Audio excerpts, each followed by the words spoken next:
how to replace the fuse on the Coleman cookout pellet grill.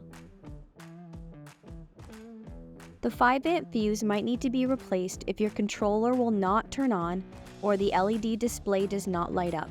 Let's get started. What you will need: a replacement 5-amp fuse, which is located on the front cover of the hardware pack, an Allen key, a Phillips head screwdriver, and scissors. Unplug your grill and remove all pellets from the hopper assembly.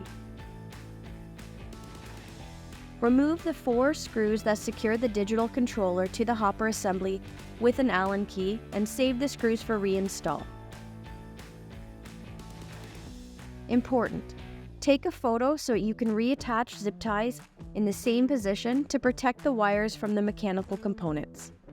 Cut the zip ties to free the wires and disconnect the Molex connectors as shown and remove the digital controller from the hopper assembly. Remove the 5 screws from the back cover of the digital controller and save the screws for reinstall. Cut the zip tie holding the green fuse box and remove the fuse cover and old fuse.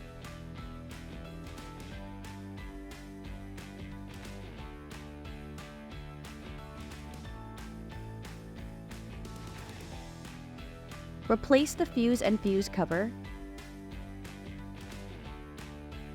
Reattach the back cover with the 5 screws previously set aside, and plug all Molex connectors back together.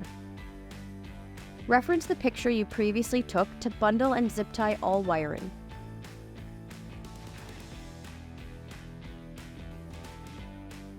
Reposition the digital controller and reinstall the 4 saved screws with the Allen key.